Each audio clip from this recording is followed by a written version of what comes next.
आप लोगों का एक बार हमारी कथा में फिर से स्वागत है। आज का जो बिंदु है वो डिप्रेशन का है, तनाव। व्यक्ति इस युग में, इस समय में इतना ज्यादा डिप्रेशन में चला जा रहा है, इतना तनाव में जिंदगी जी रहा है, ऐसा लगता है कि उसके पास सिर्फ तनाव है और जिंदगी में उसके पास कुछ है ही नहीं। ये जो तनाव की प्रक्रिया है, इसका शुरुआत कहाँ से हुआ, इसको खत्म कैसे किया जाए, इस पर हम आज चर्चा करेंगे। आज हमारे पास एक खत है। खत लिखने वाले हैं तौहीद जी। ये खत आया है गोरखपुर, उत्तर प्रदेश से।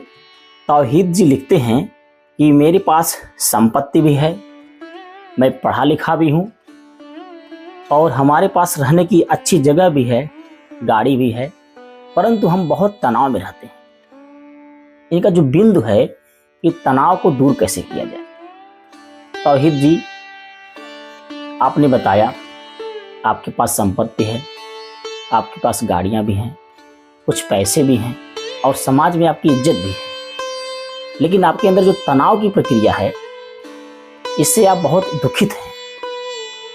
सबसे पहले आप ये पहचानने की कोशिश करिए कि तनाव का कारण क्या है, वो कौन सी वजह है जिससे आपके अंदर तनाव आ रहा है और आपको जिंदगी जीने में तकलीफें आ रही हैं।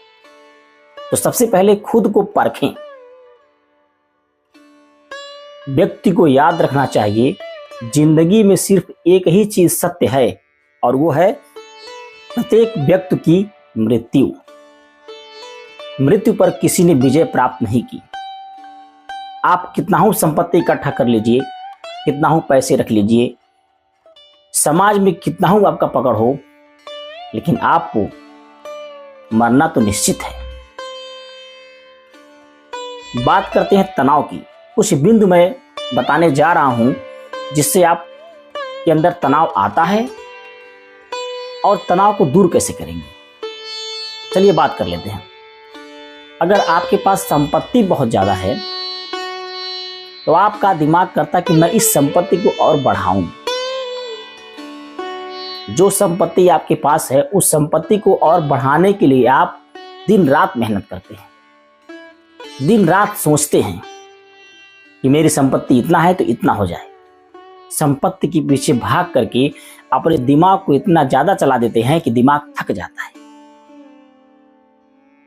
और आपको संपत्ति का तनाव आपके दिमाग में घर बना लेता है।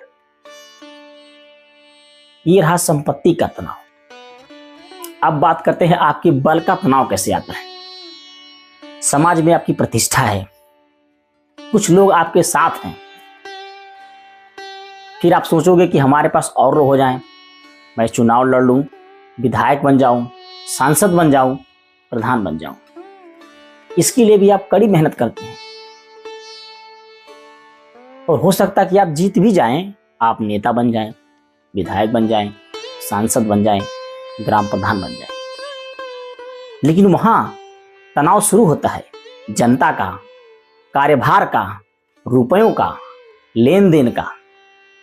ये तनाव आपके दिमाग में फिर से उठेगा और आपके अंदर तनाव आएगा।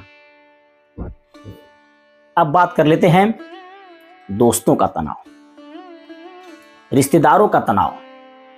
क्या सोचते हैं, मेरा दोस्त ऐसा खाता है, ऐसा पहनता है, मेरे रिश्तेदार के पास ये है, वो है, दुनिया भर की चीजें आप सोचते हैं और अपने से तुलना करते हैं कि मैं पीछे हूं उससे, मुझे भी इस पथ पर चलना चाहिए, मुझे मेरे पास भी ये चीज होनी चाहिए। फिर क्या होता है, आपके दिमाग में तनाव आता है और आप हमेशा डिप्रेशन में ही रहेंगे।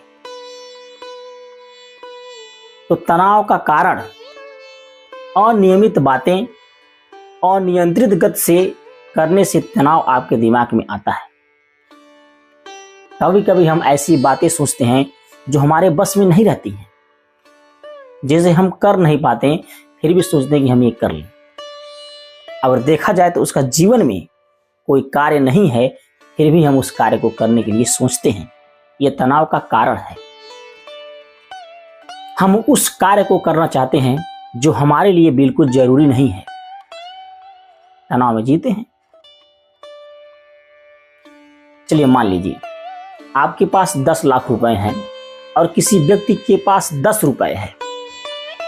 जब वो शाम को भोजन खाने के लिए बैठता है तो जितना खाना आप खाते हैं उतना ही खाना वो भी खाता है। 10 लाख रुपया लेने के बाद भी आप 50 रुपए का ही भोजन करते हैं और जो व्यक्ति 10 रुपया लिया है वो भी 50 रुपए का ही भोजन करता है। अंतर क्या रह गया? संपत्ति हासिल कर लेने से आपके अंदर से तनाव दूर नहीं होगा, बल्कि तनाव और बढ़ेगा। संपत्ति को बचाने के लिए, संपत्ति को बढ़ाने के लिए आपके अंदर तनाव बढ़ता जाएगा। तो तनाव बढ़ने का कई कारण है जो मैंने आपको बताया। तनाव दूर कैसे करेंगे इसके बारे में बात करते हैं। सबसे पहले अपने आप को संयमित रखें।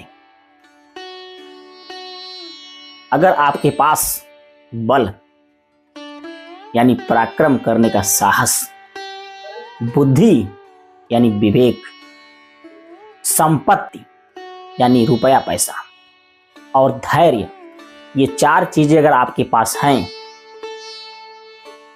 और अगर चारों चीज होने के बाद भी अगर आप संयमित हैं, आपके अंदर संयम है, आपके अंदर धैर्य है, तो आपके अंदर तनाव कभी नहीं आएगा। लेकिन जो आज का युग चल रहा है,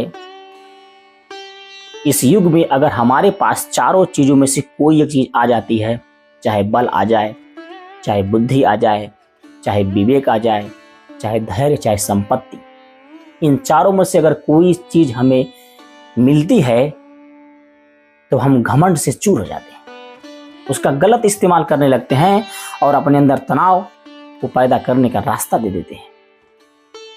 जैसे मान लीजिए अगर आपके पास बल हो तो आपके अंदर अहम आता है कि मैं इस कार्य को कर दूंगा, उसको मार दूंगा, इसको मार दूंगा। ये क्या है? एक बल का तनाव आपके अंदर जन्म ले लिया जो धीरे धीरे बड़ा हो जाता है। संपत्ति का, अगर आपके पास संपत्ति है तो आप क्या सोचते हैं? उसे खरीद लूं, इसे खरीद लूं, वो कर लूं, ये कर लूं, और अंत में होता क्या है? संपत्ति का तनाव आपके अंदर आ जाता है।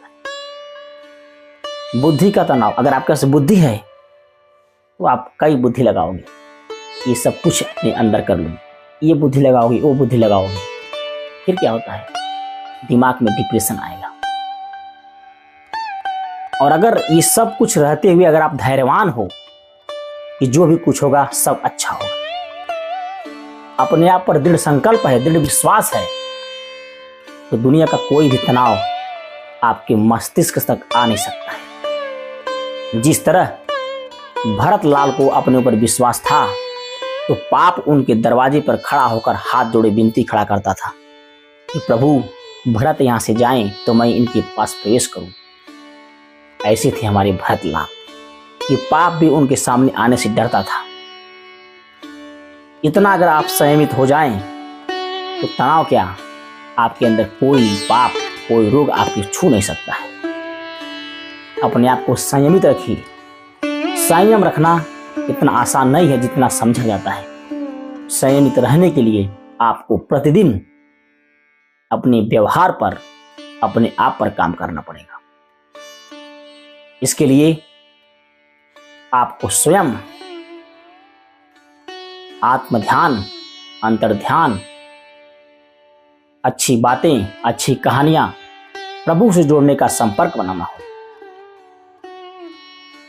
जो भी हमारे श्रोता हैं, यदि रामायण का पाठ, रामचरितमानस का पाठ, महाभारत का पाठ पढ़ते हैं, प्रत्येक व्यक्ति के चरित्र पर अगर आप विचार करते हैं तो उससे आपको कुछ निष्कर्ष मिलेगा, उससे आपको कुछ रस मिलेगा जो आपके व्यवहार को परिवर्तन करने का प्रयत्न करेगा, आपके अंदर से तनाव को निकालने की कोशिश करेगा। याद करिए वो दिन जब महाभारत में दुर्योधन ने कहा था कि मैं सुई की नोक के बराबर पांडवों को जमीन नहीं दूंगा। वो क्या था? वो धन का घमंड था। और अंत में क्या हुआ? सारे कौरव मारे गए। पांडवों की विजय हुई, क्योंकि पांडव धैर्यवान थे, उनके अंदर धैर्य था, उनके अंदर, उनके पास मधुसूदन श्री कृष्ण जैसा साथी था।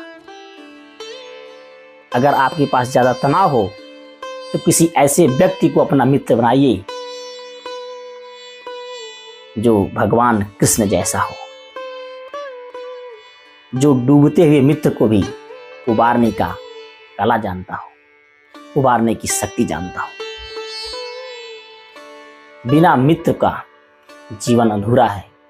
जैसे सुदामा के मित्र कृष्ण थे, अर्जुन के मित्र कृष्ण थे, जिनकी गाथाएं आज तक हम सुनते आ रहे हैं। डिप्रेशन को दूर करने के लिए, तनाव को दूर करने के लिए अपने आप पर काम करिए, अपने आप को संयमित रखिए, अपने आप को धैर्यवान बनाइए, अपने आप को लोभ से, मोह से दूर रखिए। फिर देखिए तनाव आपके पास नहीं आ सकता है, आपके पास से आने से डरेगा तनाव। और ये तभी कर पाएंगे जब आप खुद पर मेहनत करेंगे।